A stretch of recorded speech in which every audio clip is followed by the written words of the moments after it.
Assalamualaikum pemirsa, buka mata, buka hati, insya Allah akan membuka mata dan hati kita bahwa Islam itu indah. Islam itu karomah dan Islam itu agama rahmatan lil alamin. Hari ini kita akan membahas tentang pengertian mu'alaf dalam Islam, mu'alaf dan haknya dalam Islam, serta mu'alaf-mu'alaf yang berpengaruh dalam penyebaran Islam.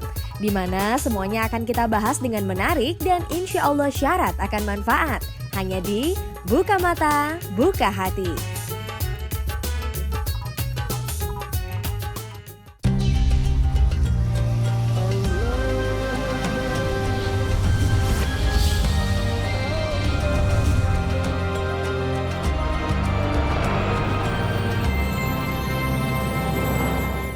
أشهد أن لا إله إلا الله وأشهد أن محمدا رسول الله صلى الله عليه وسلم. تكبير تكبير تكبير.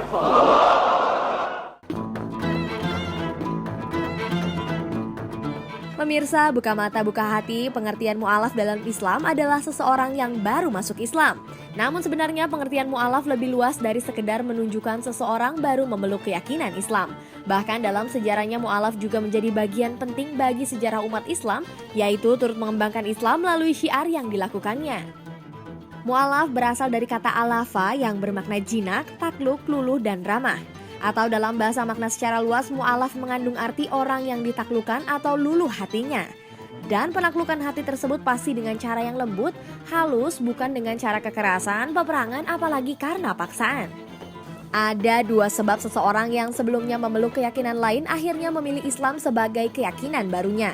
Pertama, karena mendapat hidayah dari Allah Subhanahu wa Ta'ala, dan kedua, mengikuti keyakinan dari pasangan hidupnya yang kebetulan berbeda sebelum mereka menikah.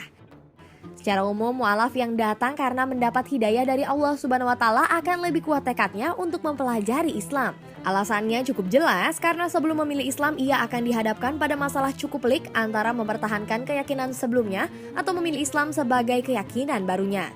Bahkan karena pilihan barunya, mu'alaf bisa dikucilkan oleh keluarga hingga komunitas terdahulunya. Sehingga tidak berlebihan jika mu'alaf yang memilih Islam karena hidayah akan lebih kokoh hatinya karena mereka tidak mau membayar pengorbanan memilihnya berakhir dengan sia-sia.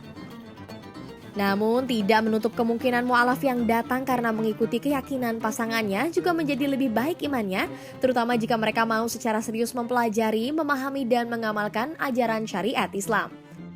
Beberapa ulama memiliki pendapat yang berbeda mengenai pengertian mu'alaf. Ada yang berpendapat mu'alaf adalah orang yang hidup pada masa awal Islam dan telah masuk Islam. Namun ada juga yang berpendapat orang yang baru masuk Islam dan diberi zakat walaupun orang tersebut kaya.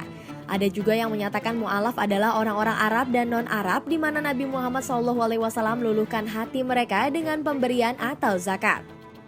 Dan terakhir, pandangan mengenai mu'alaf adalah orang-orang yang diluluhkan hatinya agar condong ke Islam dan memelihara keislamannya. Jika melihat pada beberapa literasi, pengertian mu'alaf mengandung arti orang non-muslim yang mempunyai harapan masuk Islam atau orang yang baru masuk agama Islam. Dalam sejarah Islam, para mu'alaf punya peran penting dalam menyebarkan Islam hingga ke seluruh negeri karena mu'alaf salah satu bagian di dalamnya. Diriwayatkan para sahabat, mu'alaf adalah orang-orang yang belum berkeyakinan Islam, sehingga siapapun yang tidak meyakini Islam dan setelah dibujuk mau mengerti dan menjalani keyakinan berdasarkan Islam, maka mereka disebut mu'alaf. Sejak Islam disebarkan dengan keluar dari Mekah lalu keluar dari Madinah, semakin menyebar lantaran sasarannya adalah para mu'alaf. Rasulullah SAW selalu meminta pada sahabatnya, terutama saat dalam peperangan, untuk meyakinkan mereka yang berkeyakinan lain selain Islam untuk mengakui bahwa Allah itu Maha Esa. Seperti hadis yang diriwayatkan oleh Imam Bukhari dan Muslim dari Abu Abbas radhiyallahu anhu, bahwasanya Rasulullah SAW ketika mengutus Mu'az ke Yaman, beliau bersabda kepadanya, sesungguhnya engkau mendatangi suatu kaum alul kitab, maka hendaklah yang pertama engkau lakukan adalah mengajak mereka kepada bersaksi bahwa tiada Tuhan yang hak melainkan Allah, hingga mereka bertauhid kepada Allah. Islam disebarkan dari kota Madinah yang saat itu sebagai pusat penyebaran Islam dengan dua metode, yaitu dakwah dan jihad. Metode ini menjadi cara baku dalam penyebaran Islam sekaligus menjadi politik luar negeri. Tujuannya hanya untuk dakwah dan jihad.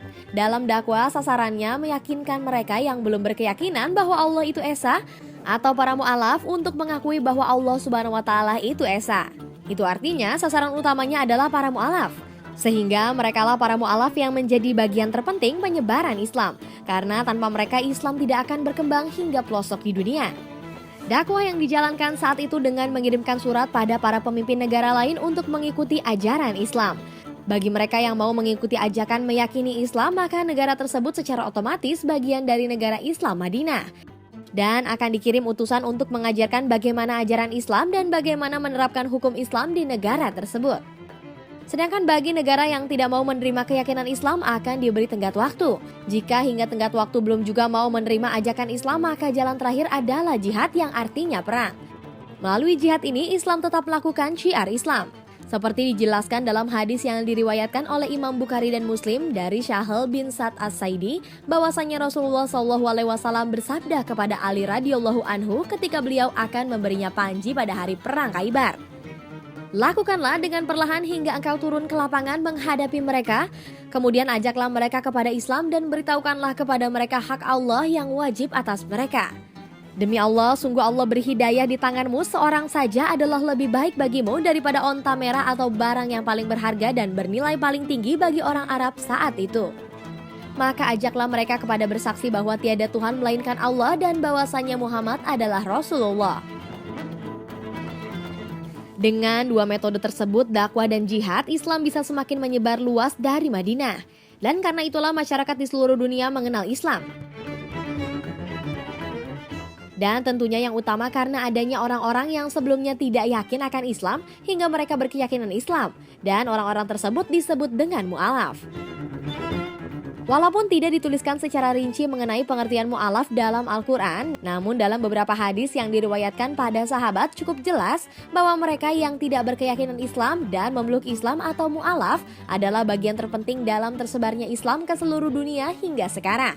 Buka mata, buka hati.